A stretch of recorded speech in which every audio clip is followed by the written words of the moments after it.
Hello friends, स्वागत है आपका अपने चैनल गवर्नमेंट एग्जाम क्लासेस में।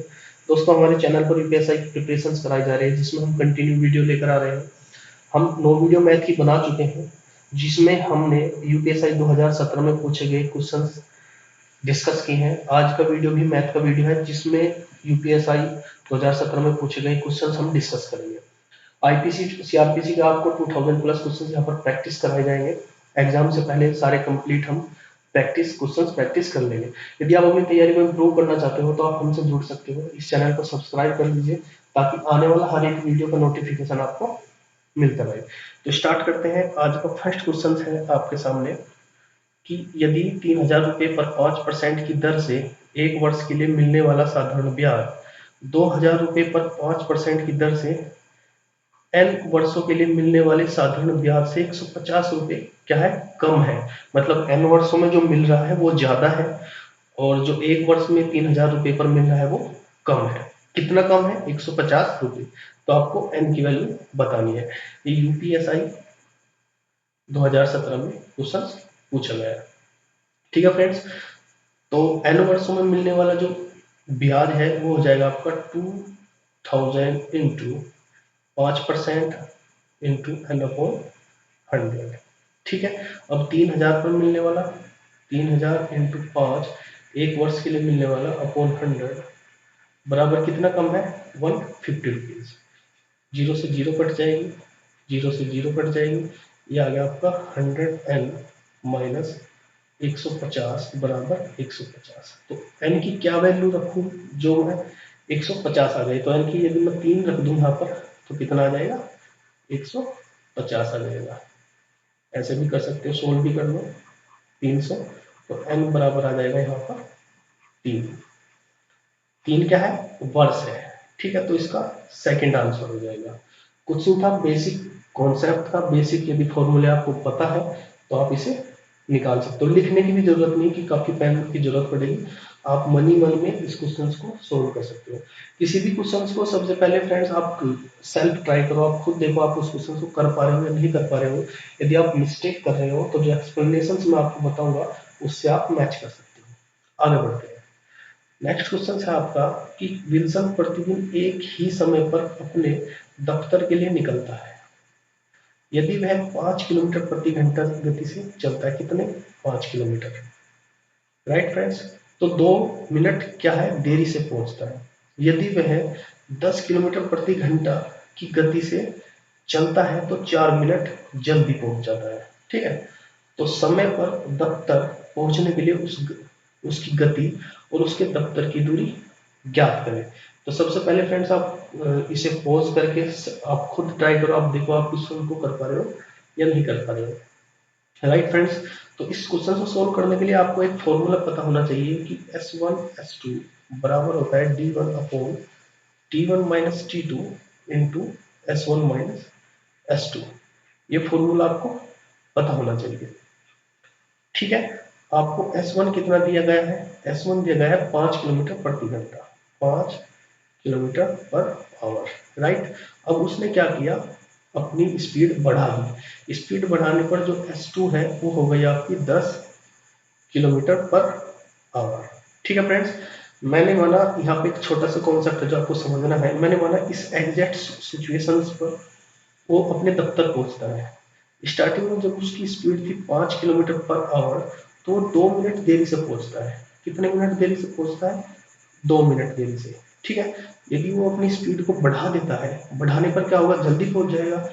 वैसे भी आपको खुद कॉमन सेंस होनी चाहिए कि जब वो बढ़ा देगा तो क्या होगा? जल्दी पहुंच जाएगा। जल्दी कितना पहुंचता है? 4 मिनट।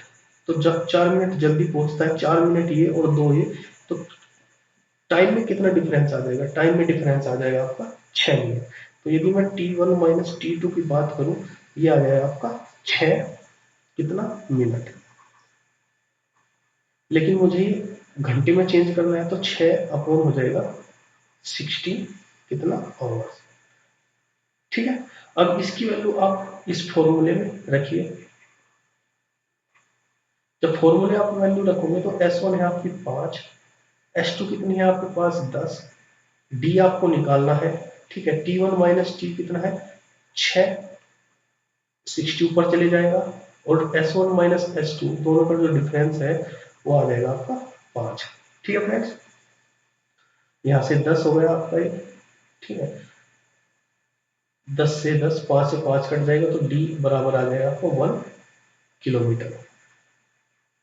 एक आंसर तो आपका ये हो गया, क्योंकि आपको क्या निकालनी है, दूरी निकालनी है। तो आपका सेकंड ऑप्शन सही होगा या आपका ऑप्शन होगा 4।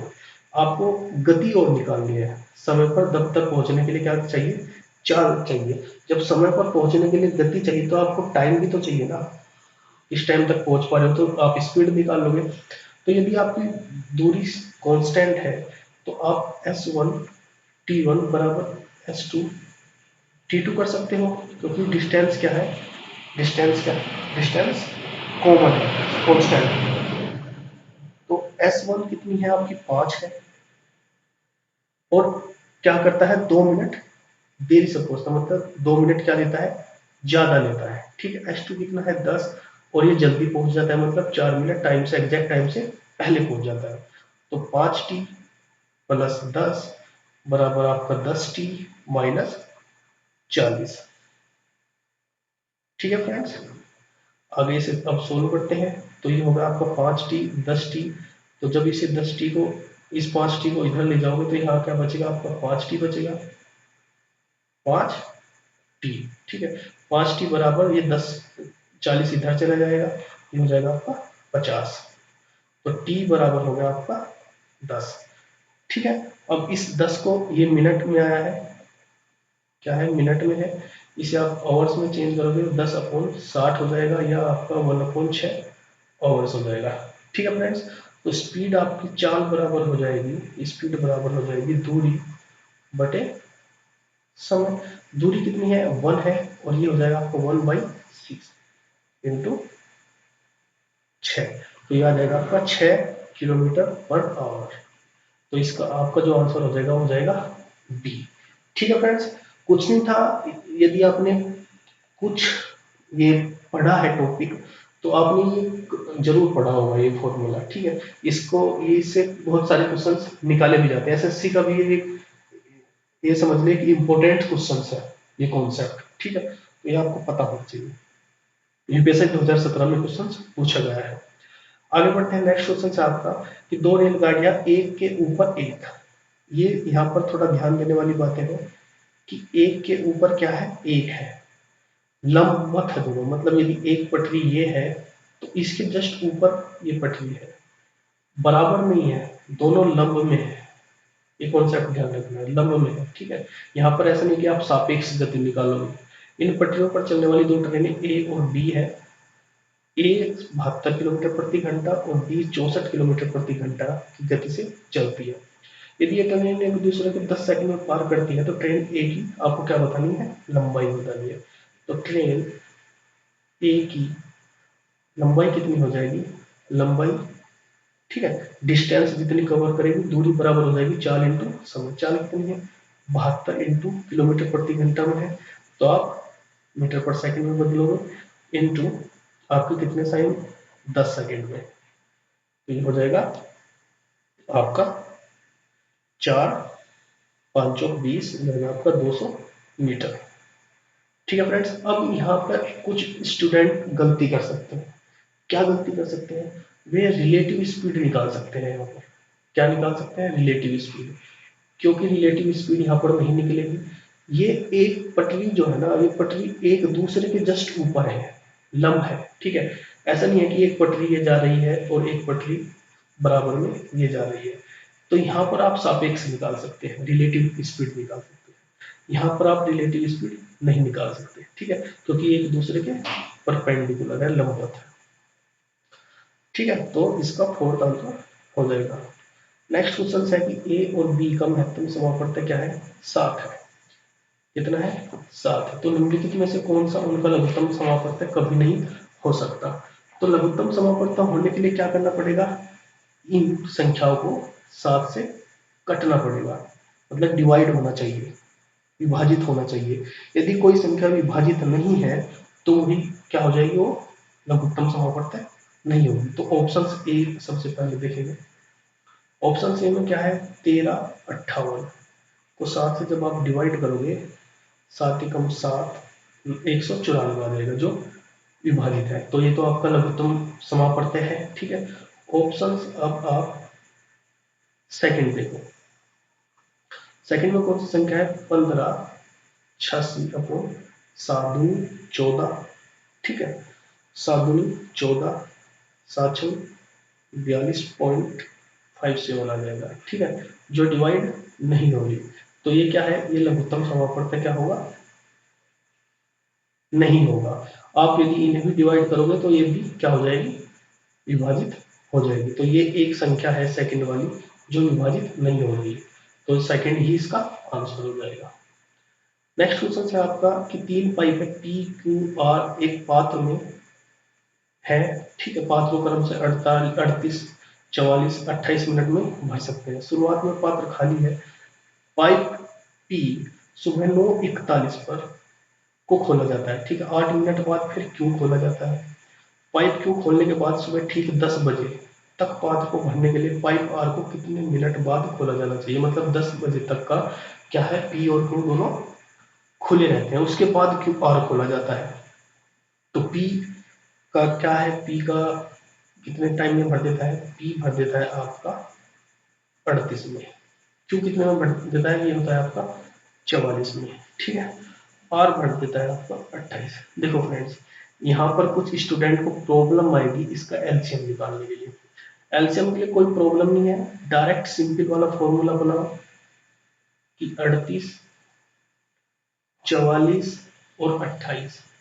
ठीक है, 2 से काटो, 2 एकम 2 नम 18, 2 दूनी 4, 2 एकम 2 चौक 8, फिर 2 से काटो 19 11 7। ठीक है, फिर 7 से काटो 19 11 1, फिर 11 से काटो 19 1 1, फिर 19 से डिवाइड करो, ये आपका 1 1 1। 19 इंटू 11 इंटू 7 इंटू 2 इंटू 2, तो आपका जो एलसीएम आ जाएगा वो आ जाएगा 58 52। क्या आ जाएगा? 58 52।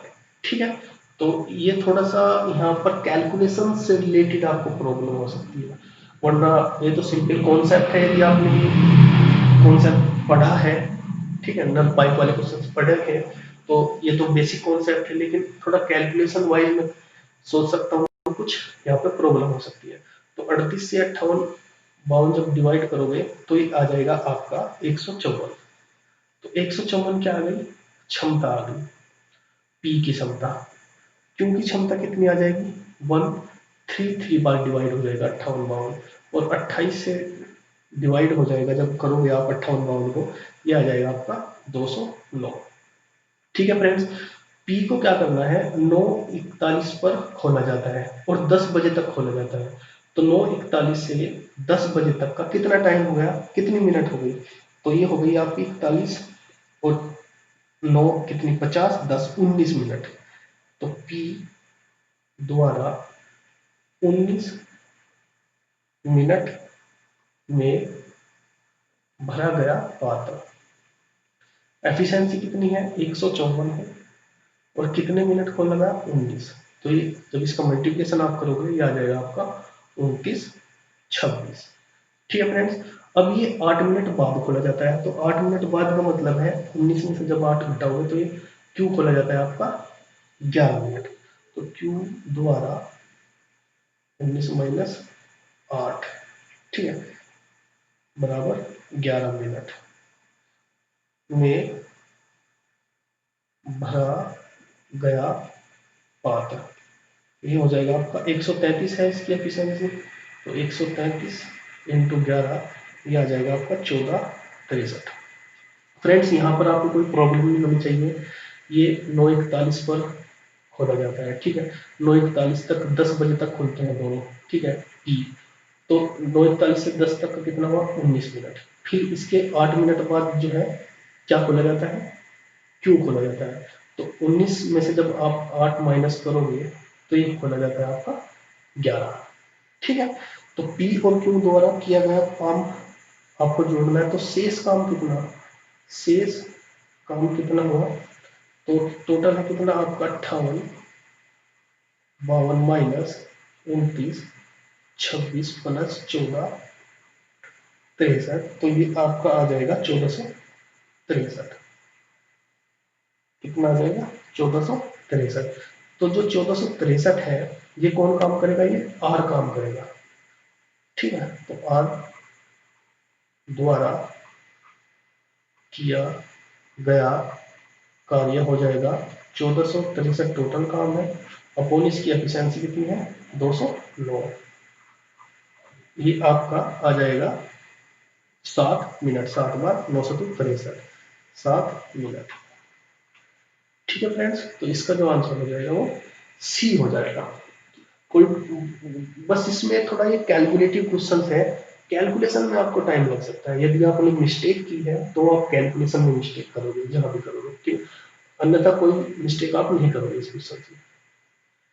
नेक्स्ट क्वेश्चन है, एक खेल स्पर्धा में 80 खिलाड़ी भाग लेते हैं। कितने खिलाड़ी भाग लेते हैं? 80 खिलाड़ी भाग लेते हैं। सभी खिलाड़ी कम से कम एक खेल, भाला फेंक, बाधा दौड़ और लंबी कूद। ध्यान देना, यहाँ पर तीन खेल है। भाला फेंक, बाधा दौड़ और लंबी कूद में हिस्सा लेते हैं। 40 और 54 खिलाड़ी क्रमशः लंबी कूद में भाग लेते हैं और बाधा दौड़ में भाग लेते हैं। 40 और 54, ठीक है। 14 ने जो है भाला फेंक में और लंबी कूद में भाग लिया। 24 ने लंबी कूद और बाधा दौड़ में भाग लिया। और 10 ने भाला फेंक और बाधा दौड़ में भाग लिया। जबकि 8 ने सभी खेलों में भाग लिया। तो आपको ये बताना है कि केवल भाला फेंक में कितनी संख्या थी और भाला फेंक और बाधा दौड़ में कितने थे यदि लंबी कूद में भाग नहीं लिया हो। ये आपको ऑप्शंस दे रहे हैं। देखो, सबसे पहले फ्रेंड्स, आपने दिमाग में सोच लिया होगा कि इस तरह के क्वेश्चंस आप किससे कर सकते हो? वेन डायग्राम से कर सकते हो, क्योंकि जहां 2 का कॉम्बिनेशन है या 3 का कॉम्बिनेशन है, वहां पर आप वेन डायग्राम यूज करोगे। सबसे पहले आप देखो कि यहाँ पर 3 की भी बात हो रही है क्या? जब 3 खेल है तो तीनों में खेल रहे हैं। हाँ, ये खेल रहे हैं। 8 ने सभी खेलों में भाग लिया, मतलब तीनों में भी भाग लिया। जब तीनों में भाग लिया तो और 2 में तो ले ही रही है, तो वेन डायग्राम आपका कैसे बनेगा? इस तरीके से बनेगा।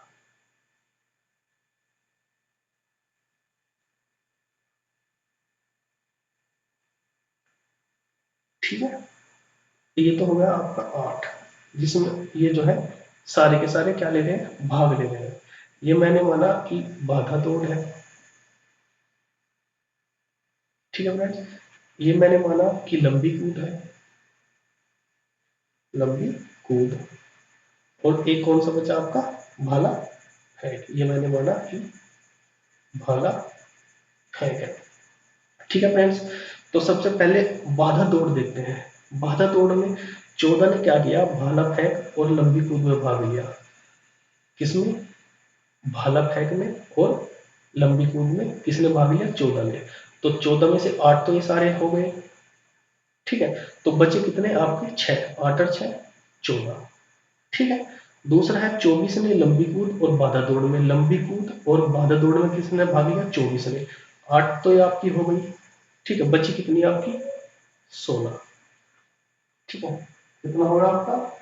16 हो गया। अब आगे चलते हैं। अब क्या किया? 24 ने ले लिया। 10 ने भाला फेंक और बाधा दौड़ में भाग लिया। भाला फेंक और बाधा दौड़ में कितने भाग लिया? 10 ने। 8 तो आपकी आ गई। अब कितने बचे आपके? 2। ठीक है, यहां तक कोई प्रॉब्लम आपको नहीं होनी चाहिए। अब टोटल क्या है? 40 ने टोटल खिलाड़ी है आपके 80, ये ध्यान रखना है। ठीक है, 40 और 54 खिलाड़ी ने आपकी लंबी कूद और बाधा दौड़ में भाग लिया। तो 40 ने किस में भाग लिया? आपके लंबी कूद में। लंबी कूद का है ये। तो 8 6 14। ठीक है, 14 और 16 30, कितने बचे आपके? 10 बच गए। 10 आपके यहाँ पर आ गए, क्योंकि 40 टोटल कितने हैं? 40 है। 54 कितने हैं? बाधा दौड़ में। तो बाधा दौड़ में 8 2 10 और ये आपके 16 26, कितने बचे आपके? 28। 28 आपके यहाँ आ गए। ठीक है, अब आपको टोटल डाटा जो दिया गया है वो दिया गया है 80 खिलाड़ियों का। तो आप जोड़ सकते हो 10, ये होगा आपका 16, 8 और 10 6 16, 16 2 32, 32 और 10 होगा आपका 42, 42 और 8 आपका 50, 70 और आपके बच गए 10।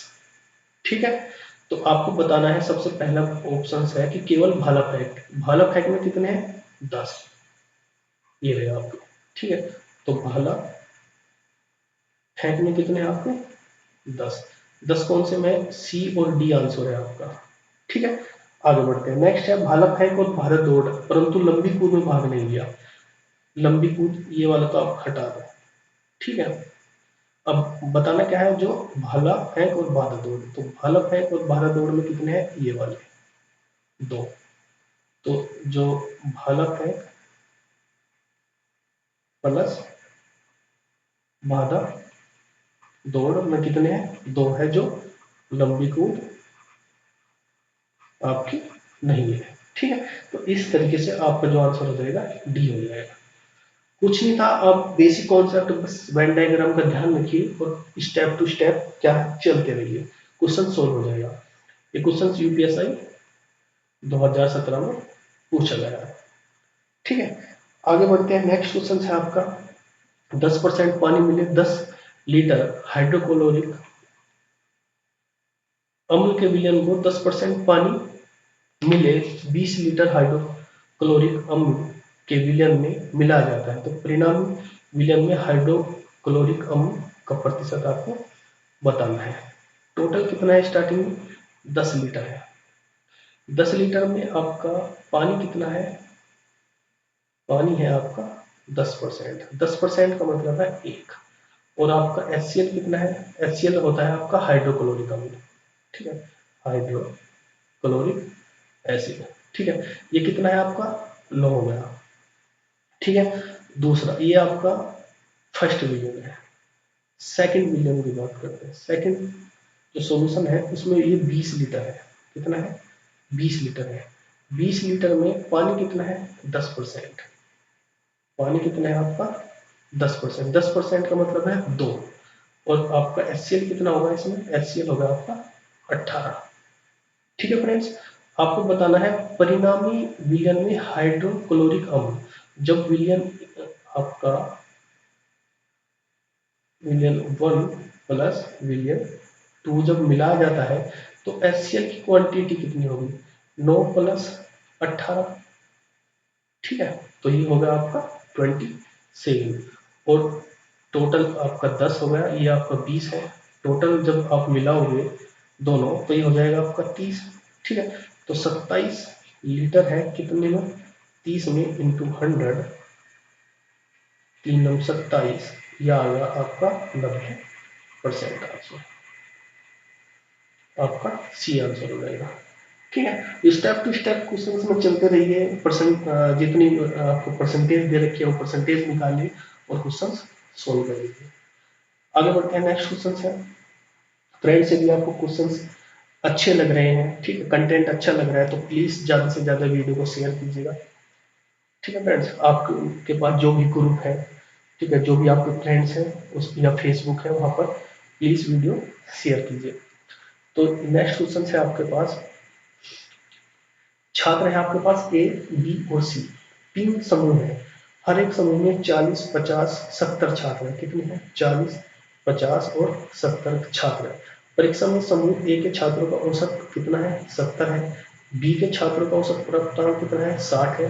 यदि सभी तीनों समूह को एक साथ क्या किया मिला दिया जाए तो औसत प्राप्तांक कितना होता है 80 होता है। तो सी के छात्रों का औसत आपको बताना है। तो समूह में सी के छात्रों का औसत प्राप्तांक मैंने मान लिया कितना है x है, राइट। अब औसत निकालेंगे। एक में कितने हैं 40 छात्र हैं और इसका जो प्राप्तांक है कितना है 70 है। तो ये हो जाएगा 40 इंटू 70 प्लस बी में कितना है 50 है और इसका औसत कितना दिया है 60 दिया है।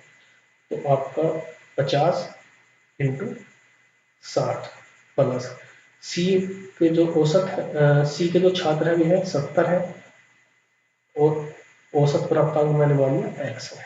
ठीक है, अब ये कितना हो जाएगा आपका 40 प्लस 50 प्लस आपके 70, औसत कितना दिया है आपको 80 टोटल। ये कितना है 80, 7 चौक 28 होगा आपका 2800 प्लस 6 30 ये होगा आपका 3000 प्लस 70x बराबर 80 इंटू 50 और 40 90, 90 और 70 160। ठीक है, ये होगा आपका यहाँ पर 5800 प्लस 70x बराबर आपका कितना होगा 12800। ठीक है, तो यहाँ से जब आप 70x की वैल्यू निकालोगे वो आ जाएगी 7000 और x बराबर आ गया आपका कितना 100, क्योंकि एक जीरो से एक जीरो कट जाएगी, x बराबर आ जाएगा आपका 100 जो आपको निकालना था। तो सी के जो औसत प्राप्तांक है कितने हैं 100 है, तो इसका ए आंसर हो जाएगा।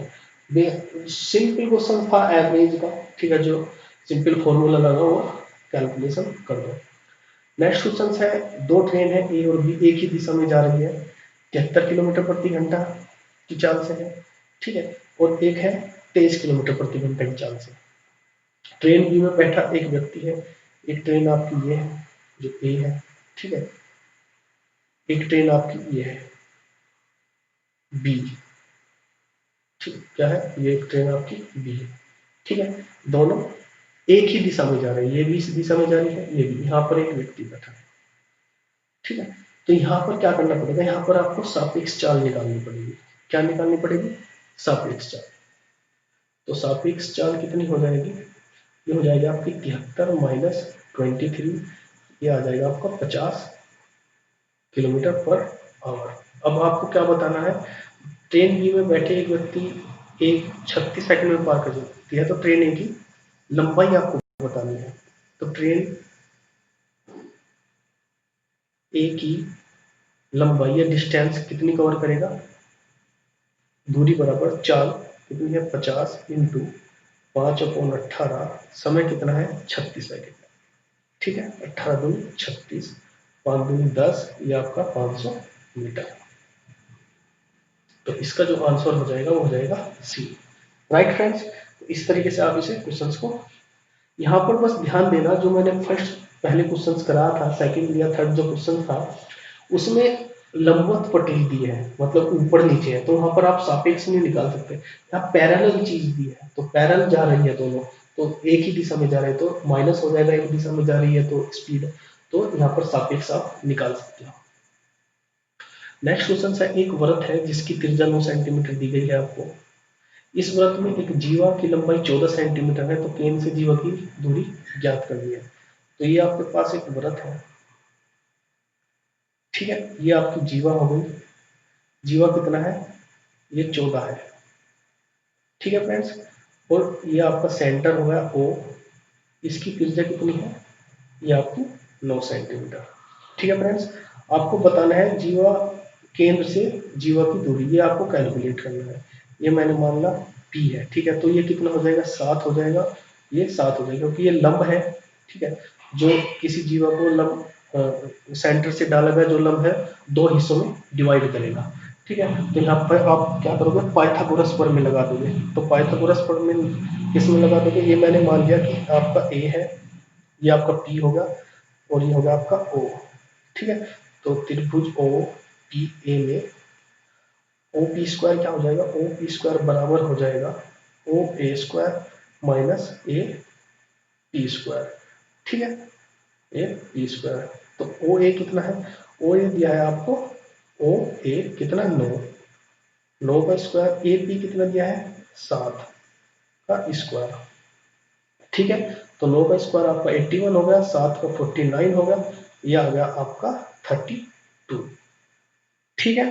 तो ओ पी कितना हो जाएगा, ओ पी हो जाएगा अंडर रूट 30, तो 6×36 5 पॉइंट समथिंग आ जाएगा, तो 5.66 सेंटीमीटर आपका आंसर हो जाएगा, सी आपका आंसर हो जाएगा, ठीक है फ्रेंड्स।